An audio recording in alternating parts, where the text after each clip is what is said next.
Data protection and privacy teams are under more pressure than ever with new laws, AI oversight, data breaches, and the constant expectation to do more with fewer resources. That's why TrustArc built a modern privacy and data protection management platform powered by Arc Intelligence.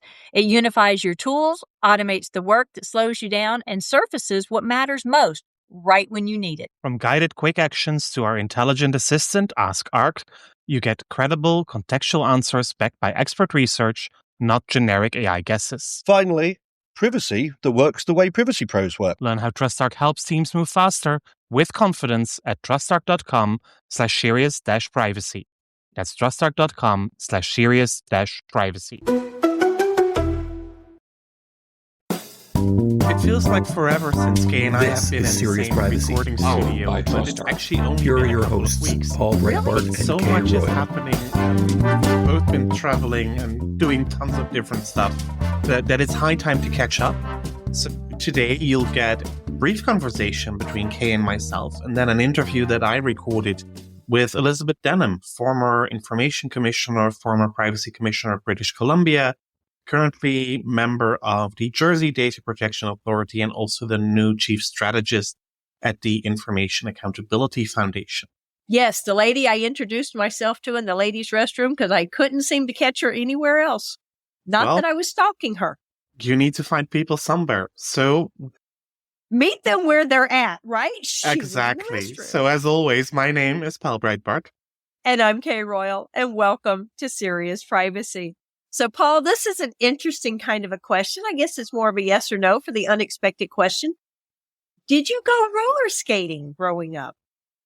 Yes, I did. Or roller skating, yes.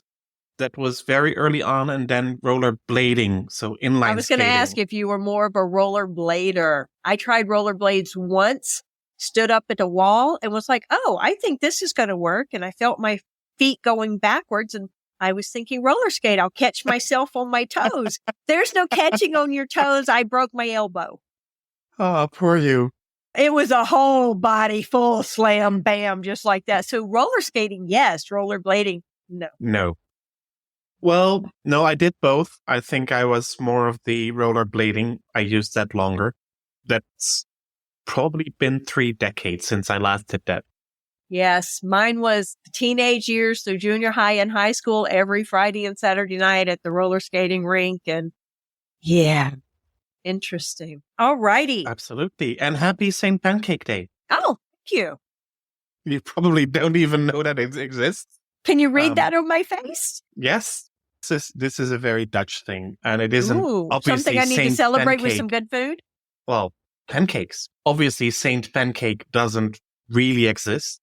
But this is coming from a comic book that was very popular in the 80s and 90s. Ooh. So according to this quirky made-up tradition, there was a bunch of monks with cold hats, and one of the monks suggested to the abbot of the abbey to put a warm pancake on his hat to keep warm.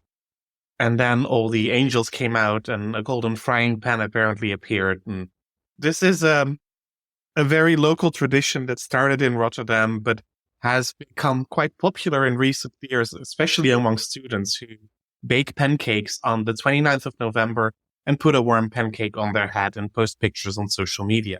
Oh my goodness, I love it. So yes, Dutch Pancake Day. That is awesome. And I was looking up because, and I can share this on another one as well, some guys I grew up with that are in a band are touring Europe right now. I was going to drop him a note if he was there and say, hey, by the way, St. Pancake Day, but I think he's in Germany right now. So then they'll be doing the Christmas markets. Something like 29 days in 29 places in 30 days or something. So no time to do anything.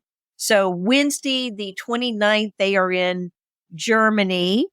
It looks like for the next 3 nights, and then Austria, then back to Germany, then Spain on December 5th. Staying in Spain for a little while. It looks like for about 6-7 days. And then they're on to France. And Friday, December 15th, they're back in Germany. So they're having a good time. He's posting videos all the time. So I'm going to drop him a note if he's anywhere near there and say, by the way, St. Pancake Day. They have no clue. I asked them if they were partaking of the local food and enjoying everything. It's like, hey, we're doing 29 shows in 30 days. We don't have time to breathe. It's basically the traditional American way to see Europe, right? If it's Tuesday, this must be Belgium. I think so. And it's fun because they're having a wonderful time. All their shows are sold out. They said the audiences are just phenomenal in Europe. They're always chanting, "We want more," and giving huge applause and everything. And they said they're just reeling from all the love. So if listeners are there somewhere to check them out, their name is Stone Senate. Feel free to go up and tell them, "Hey, I'm friends with Kay that you grew up with in high school." And at least 3 or 4 of them, there's only 5, should know who that is. Well, that's a good sign. So, Kay, indeed, it's been a while since we were in the recording studio catching up. So how are you? I've been sick for a month, and I share that. I've moved to South Carolina, as I think some of y'all know, from Arizona. One of the reasons we were in Arizona is because Arizona has a steady barometer, barometric pressure, nice and steady, which is really good for people. A cold, back to another bug, to a flu. My grandchildren have pink eye now. I'm living in a little bitty studio apartment, a piece of my daughter's house. But I should show you pictures of the house that's going up. We actually have the wood framing and the walls and the roof up. So give it a few more weeks and you can move in while they finish the house. Yeah, where is it? But yeah, so it's been challenging, but it's interesting. Someone asked me that the other day because I've been with my new job now 8 months and I'm busy. It's like any privacy job, stressful. I'm not sharing anything about the employer in particular. Any privacy job is stressful and lots of work to do. And I feel like I don't have enough fingers on my hands or hours in my day. And I absolutely love it. Well, that's what we'd like to hear, right? Absolutely love it. I am going to be advertising for a privacy council, though. So looking one, I'd love to find one in Canada, especially one that speaks French Canadian. I'm being partial to Quebec there, but it doesn't have to be. So we are looking for a new privacy council. I prefer Europe or North America as we're looking at that. So that ad should go live soon. And so I just absolutely love my company, my team, what we're doing. I can't say enough good things about it, but yes, stressed out and working hard. What about you? Well, not as stressed out anymore, working hard for sure, trying to balance all the work. Company is doing well. We are in the midst of planning season, as I think almost everybody is. Nice. Wrapping up all the planning for 2024, looking at everything that the business wants to do, and then hoping to squeeze in some of my own projects as well. Yeah, try to slide them right in there. Just they'll never notice. Privacy project. Well, the thing is, they may not notice, but my time may notice. I will say there is a difference working for a publicly traded company versus a startup. And I've been with startups for a long time. Hey, now. we're a scale up. We're not a startup anymore. Right. And now I'm with the publicly traded company that's been around for a long time. We're an insurance claims handler. So I'm back in mostly the healthcare realm, but still dealing with all the emerging tech questions that everybody else deals with. Whether you're in an entrenched company or a startup, you're dealing with everybody wants to use AI. Yeah. Everybody wants to hang on to too much data for too long. So yeah, that's part of the ongoing discussions. Going well. I've just been to Jersey last week for a single day, unfortunately only. But we had a good meeting of the Data Protection Authority. Plans for the Global Privacy Assembly next year are advancing really nicely. Yes, I need to register for that. Yeah, and by the way, not only do we need to register for the Global Privacy Assembly, which I am taking a note right now for GPA, and that's when? GPAjersey.com, the final week of October, 2024. So I can bring costumes. Yes, because the conference ends on the 1st of November, so Halloween will be included in the conference week.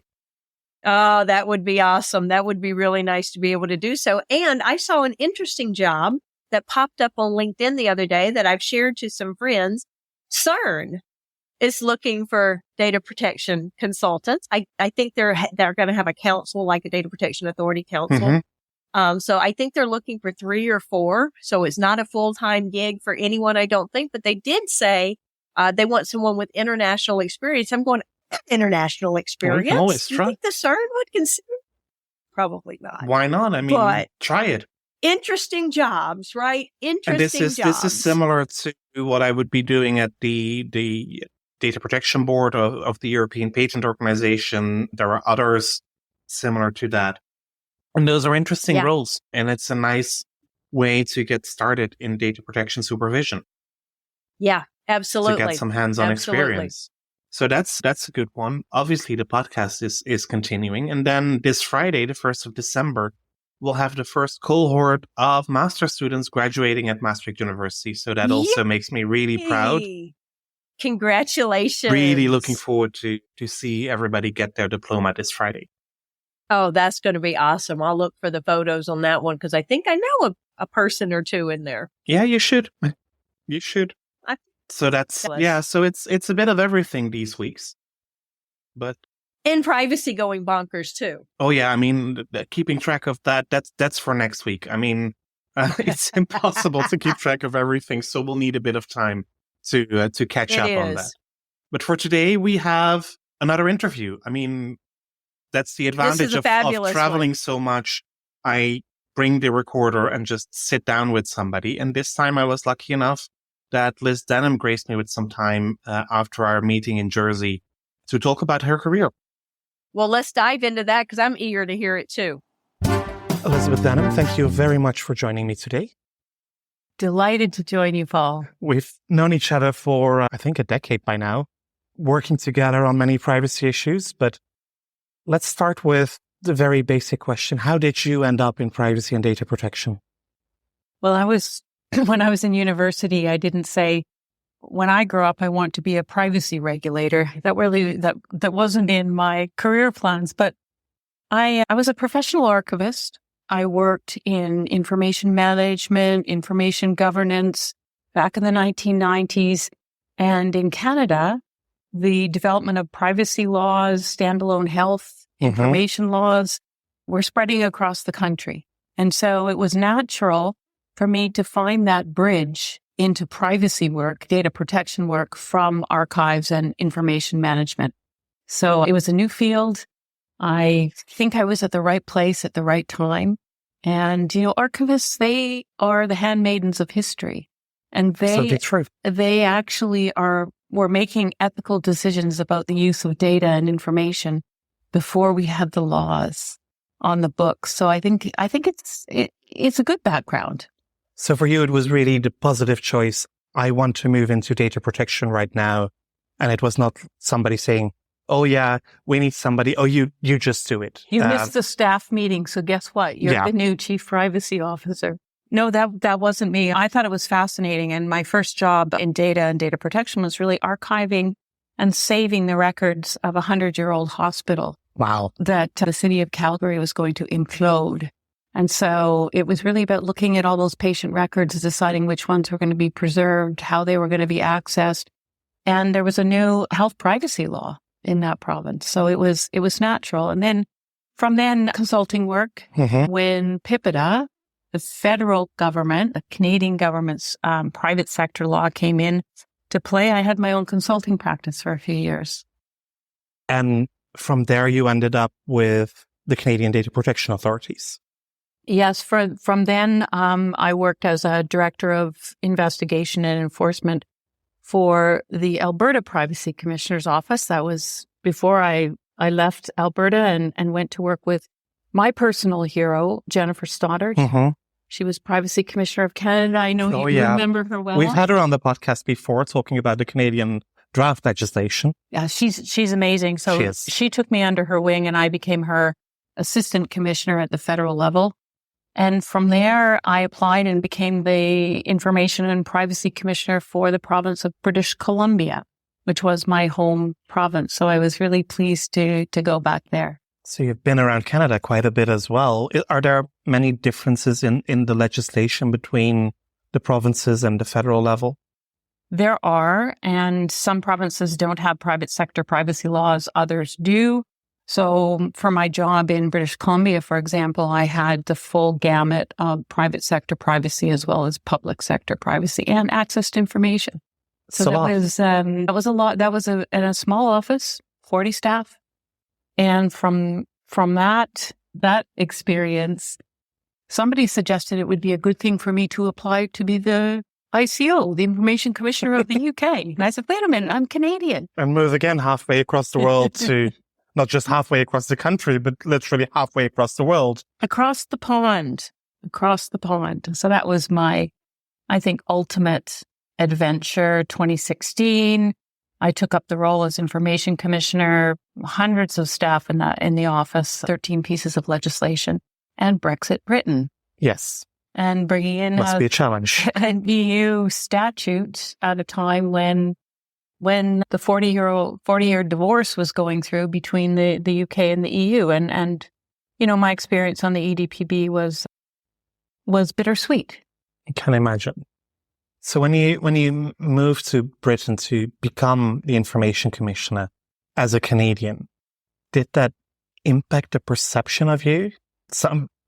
I can imagine some people saying, why don't we have somebody in the UK who can take up this role? You came from Canada to do it. Now we have John Edwards who came from New Zealand to do it.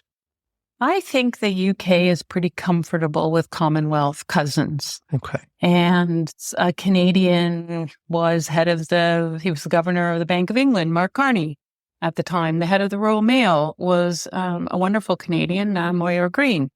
And so there was a bit of a clique of Canadians doing public sector jobs.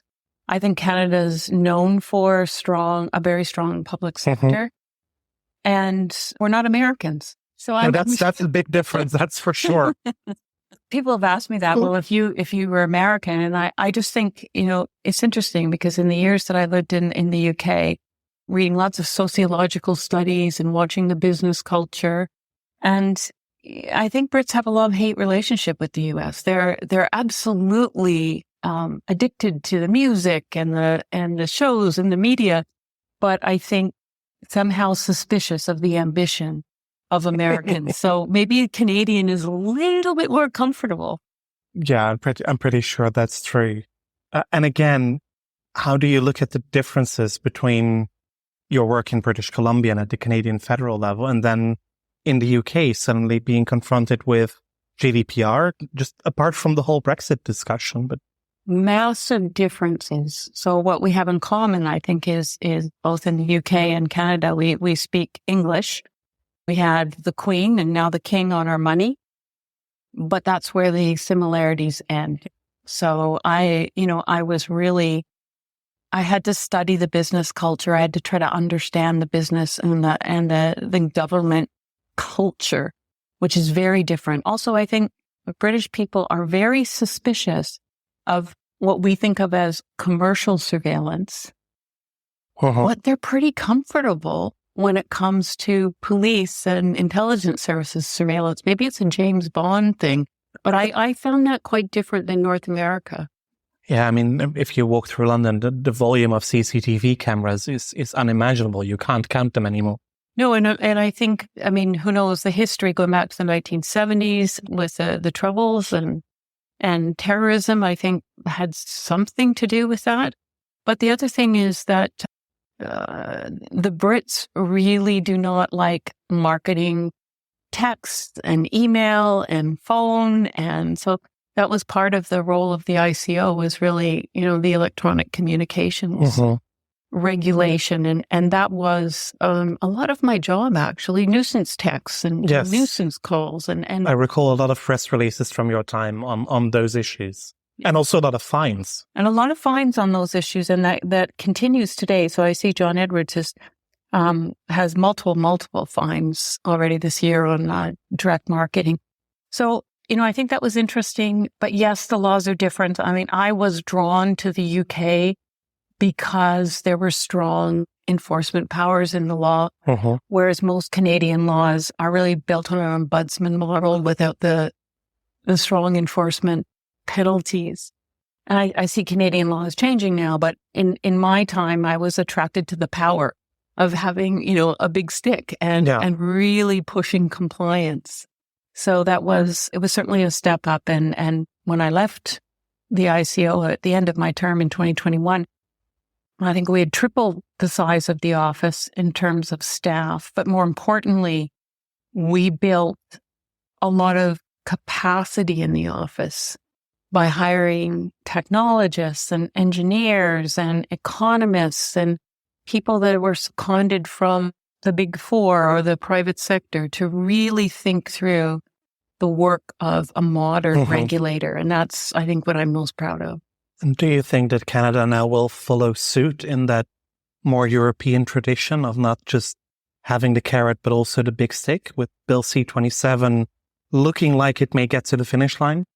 It looks like it will get to the finish line, and there will be stronger enforcement powers for the federal commissioner. I think at the provincial level, you see some order-making powers, but you still don't see a lot of fining, administrative monetary penalties, and other types of redress. So I think Canada's still behind. I would say, it's 10 years, 15 years behind where the EU is. But the interesting thing about Canadians is I think they're seen as they have European sensibilities for sure, but they also have US ambition and innovation. So it's an interesting place to be from. I can imagine. I'm spending a lot of time working with US firms and in the US. So that's fascinating for me too. So what does your agenda look like today? You retired from the ICO in 2021, but you're still very much involved in the world of data protection. How could I leave it now? I mean, I could actually take up knitting and hang out with my grandkids, and that would be interesting, but there's so much policy work yet to do, Paul. Absolutely. And so I took a few months off after the ICO and moved back to Canada, and I'm working part-time for Baker McKenzie as an international advisor, mostly to data governance issues. And just taken up a new role, which I'm really proud of, as the chief strategist for the Information Accountability Foundation that you're very familiar with. I am. We had Marty on the show. We had Marty Abrams. We had Barb Lawler on the show as well. Marty is taking up what is called an emeritus position within the IAF, which he founded. I mean, he already stepped back when Barb took over the presidency, and now he's stepping back even further. Those are pretty big shoes to fill, but also a big shadow hanging over all the work that you do, probably. Oh, yes, absolutely. I mean, all I can say is that I'll just bring some more style to the shoes, but I think it's really hard to follow Martin. It's he's a brilliant man for decades. He's done such good policy thinking, but I think the time is right now for the IAF to be truly international. That's one of my goals. But to focus on data governance beyond data protection, because I think we all know it's about digital and data governance, and that's going to be my focus, starting with AI governance, of course. But beyond that, the IAF needs to look around the corner and see what's coming next. That is a fascinating challenge for me. Is that also what differentiates the IAF from other industry groups like CIPL and the Future of Privacy Forum? I think the IAF are the thinkers. I think we're truly a policy think tank. We're not an advocacy group. We're not a lobbying group. We are not for profit. So I think our background, our focus has been on convening and the kind of accountability dialogues that Marty sponsored 2012. And you were part of that, Paul. And I think that was the first time an organization really convened deep discussions between regulators, companies, and policymakers. And I think more of that is what we need. So when you talk about making the IAF more international, more global, does that also mean branching out into the non-Western jurisdictions and see what impact data protection has there? Absolutely. I was recently in the Middle East, and I don't know if you've been there, Paul, but I mean, recently in the Middle East and Dubai, and talking to policymakers, government, companies, there's something happening there. And it's vibrant. People are walking with a swagger. I think there's something there. And so, yes, the Middle East, definitely the Asia Pacific, which is an area of the world I'm very comfortable with. And Africa, I mean, there's a lot going on in Africa too. So I really think I'd like to see the IAF go more global, and that'll be one of the priorities.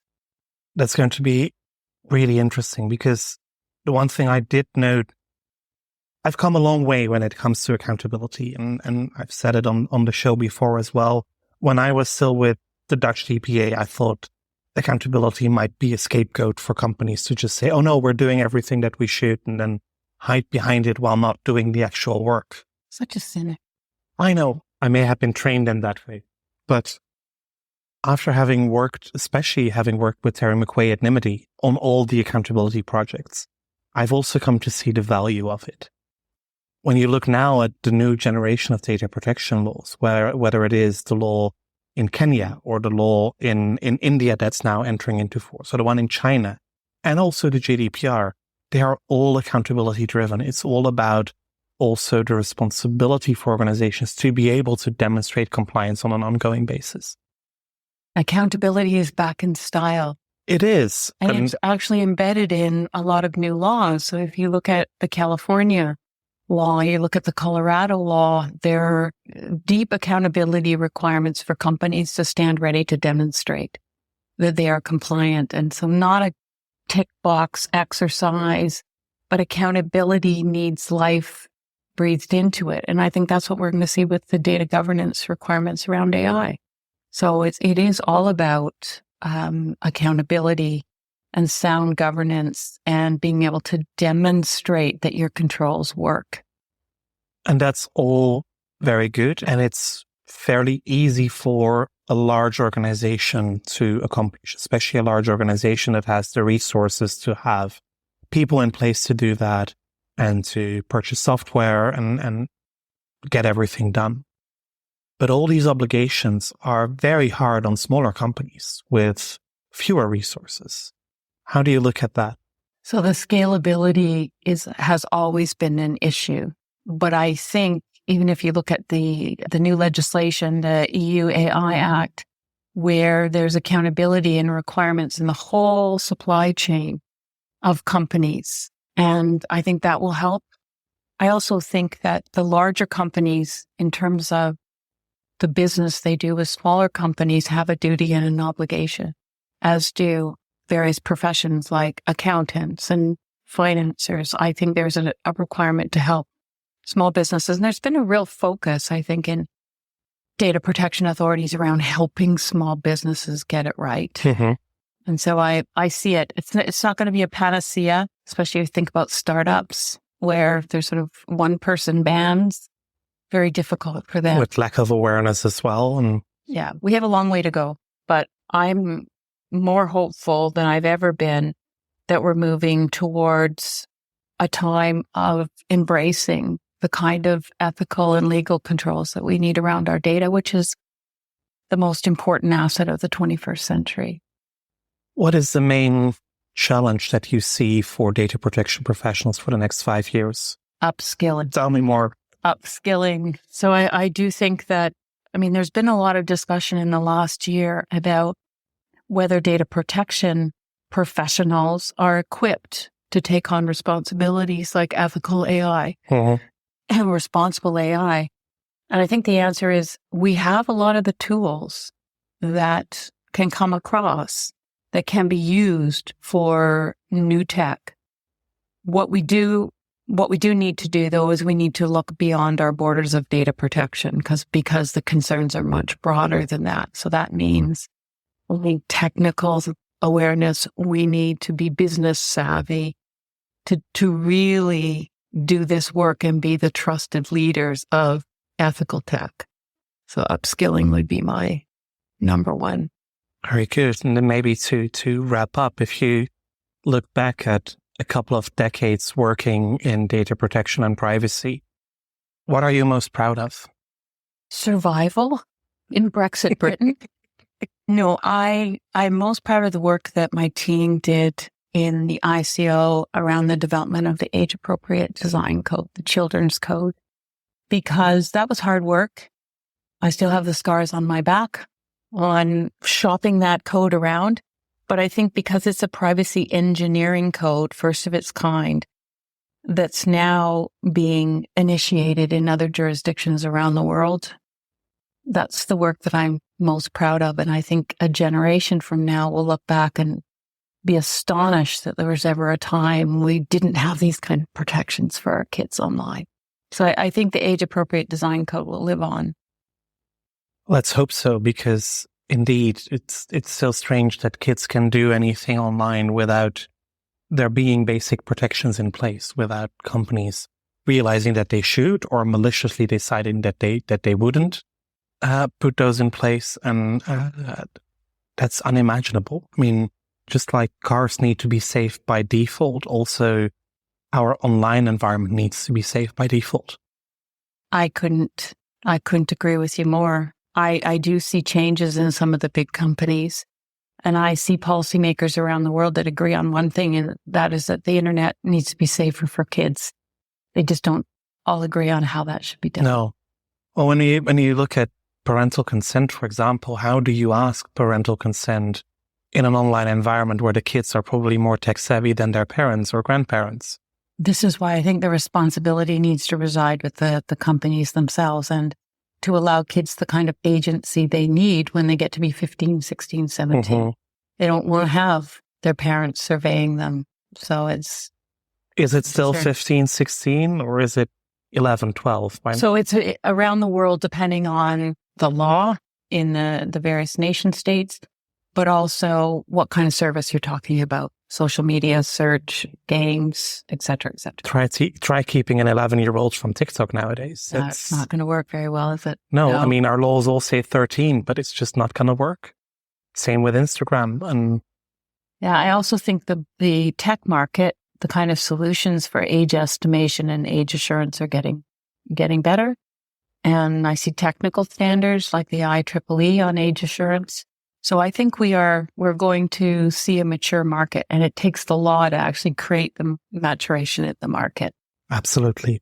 Liz Denham, thank you so much for joining me. I'm sure we'll hear a lot more from you in 2024 when the IAF starts issuing new things, and maybe also from some of your other roles, but that's for next year. Thank you very much. Thanks for having me, Paul. And there you have it. Fabulous. Reach out to Liz Denham. Tell her hi. Tell her you heard her on our podcast. I share she'll love it. Stalk her in the bathroom. She's cool.